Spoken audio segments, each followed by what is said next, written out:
Ki Tavo, when you enter, God's trumpet call presence, encounter the living Messiah. Earlier 1, Deuteronomy chapter 26 verse 1 to chapter 26 verse 11. Parasha Ki Tavo from a messianic perspective. Ki Tavo is the 50th Torah portion and 7th Torah portion in the 5th book of the Torah, the book of Deuteronomy. The name of the Torah portion, Ki Tavo, means when you enter. The Torah portion begins with the verses, "Then it shall be, when you enter the land which the Lord your God gives you as an inheritance, and you possess it and live in it." Deuteronomy chapter 26, verse 1 and 2. The Parsha begins with the instructions to the children of Israel that they are to bring first fruits, Bikkurim, of their produce to the Lord as an expression of gratitude for the redemption. The commandment of Bikkurim was first mentioned in Shemot, Exodus chapter 23, verse 19. Moshe goes on to explain to the children of Israel who will soon enter the land how they must fulfill this commandment. They are to take the first fruits of all crops of the ground yields, and the harvest from the land Adonai giving them. Put them in a basket and go to the place where Adonai will choose to make his name live, that is Jerusalem. They are to present the first fruits to the priesthood in the temple and say, "In the presence of Adonai your God, I have rid my house of the things set aside for God and given them to the Levite, the foreigner, the orphan, and the widow, in keeping with every one of the mitzvot you have given me. I haven't disobeyed any of your mitzvot or forgotten them." Deuteronomy chapter 26, verse 13. It implies that any fruit may be presented, but first fruits are brought from the 7 species. First fruits mentioned in Deuteronomy chapter 8, verse 8. Wheat, barley, grapevines, figs and pomegranates, olive oil and honey. The declaration included a recitation of the story of the redemption from Egypt. These verses are explained in the Passover Haggadah. This ceremony alludes to the final redemption, when the Lord redeems his people from among the nations and bring them back to Israel.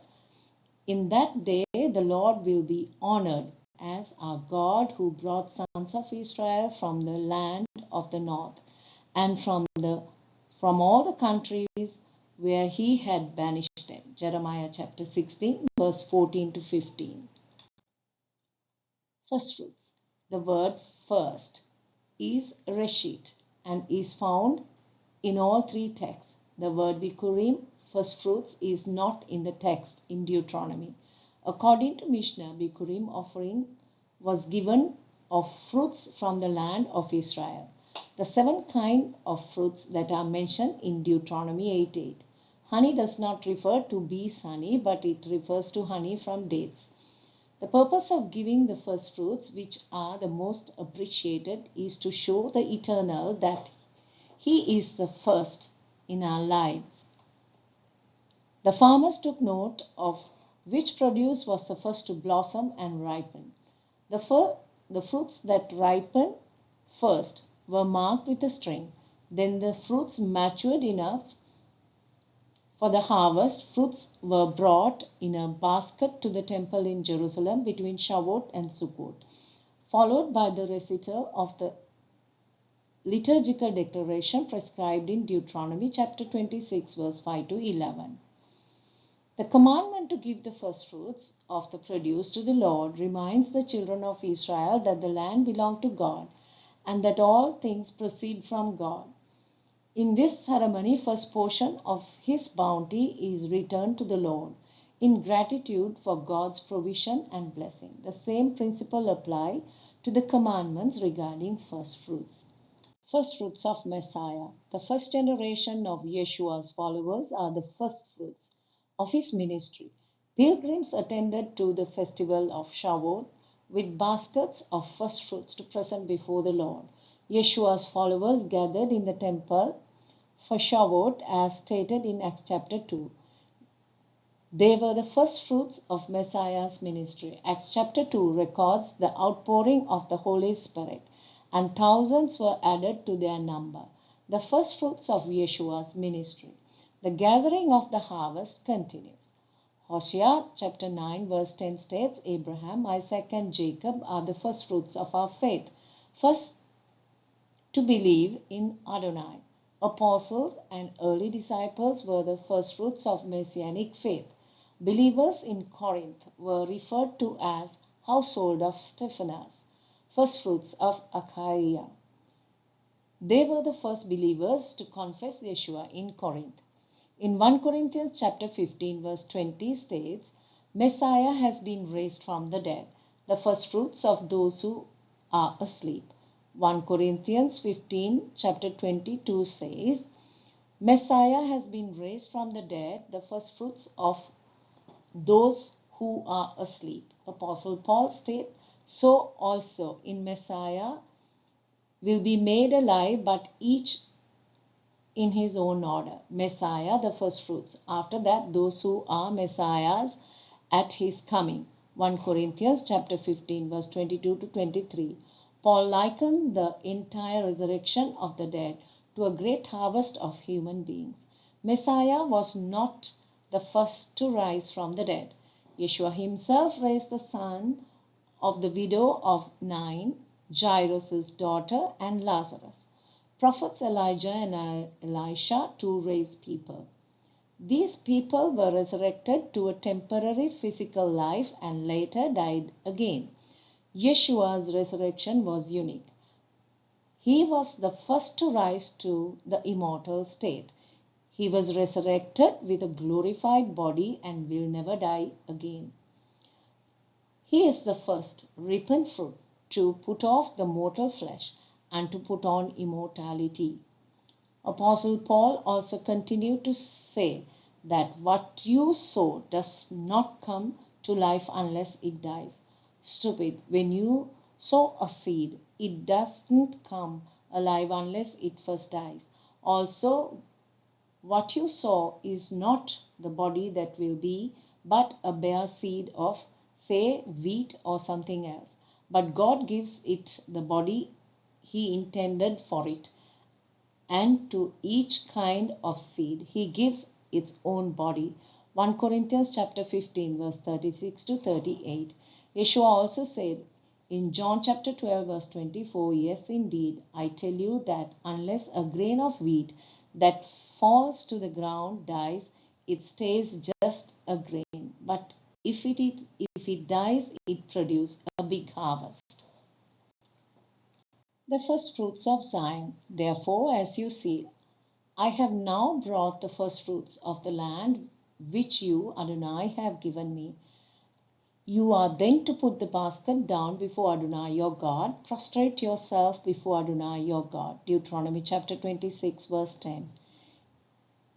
Ancient name of the Temple Mount is Mount Zion.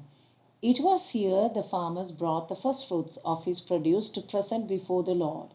Today the name has been assigned to a different place in Jerusalem.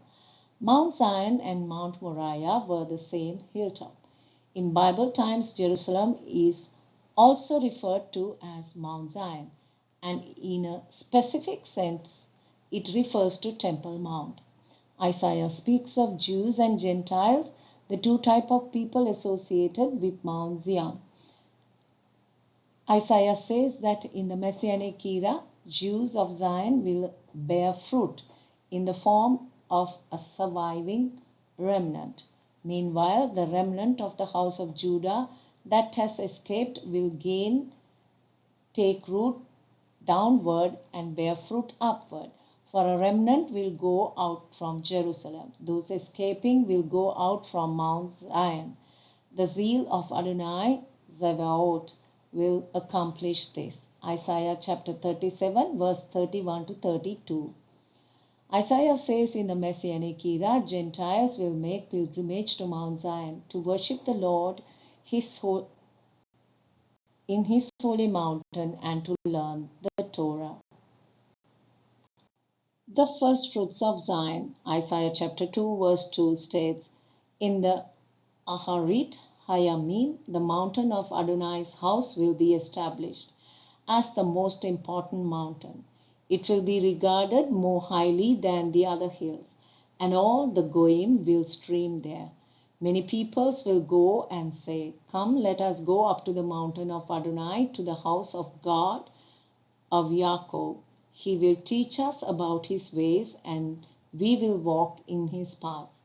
For out of Zion will go forth Torah, the word of Adonai from Jerusalem." In this generation, we see these two prophecies being fulfilled. Jewish people return to their homeland and inheriting Jerusalem.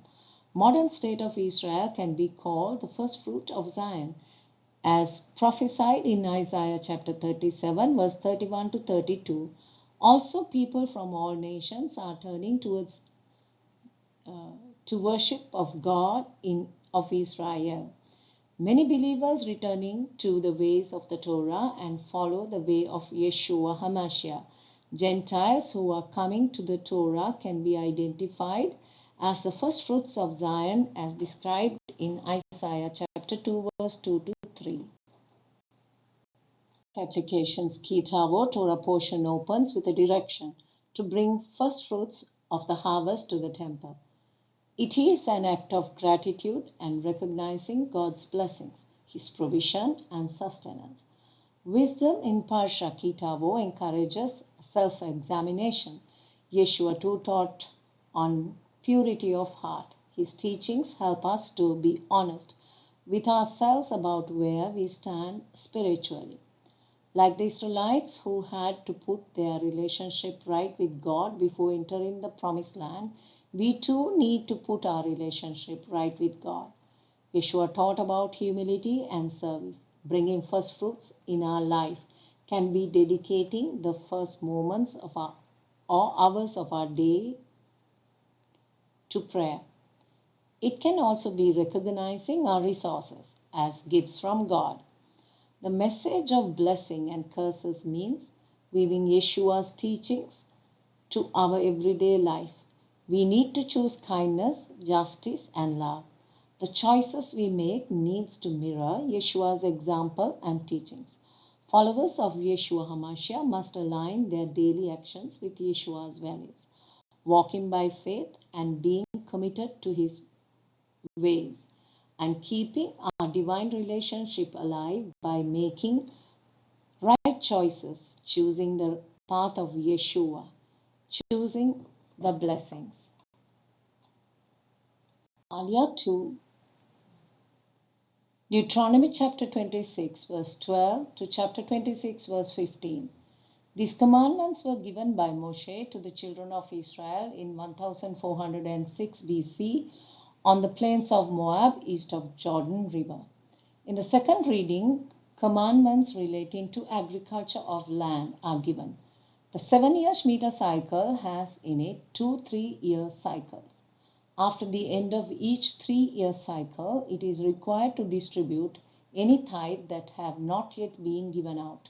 The person who completes this task then recites the verses in Deuteronomy chapter 26, verse 13 to 15. In these verses, the person proclaims that he has properly fulfilled the commandments and asks God to bless the Jewish people and their land. Please share the video. Remember to like it and subscribe to this channel. Thank you for watching.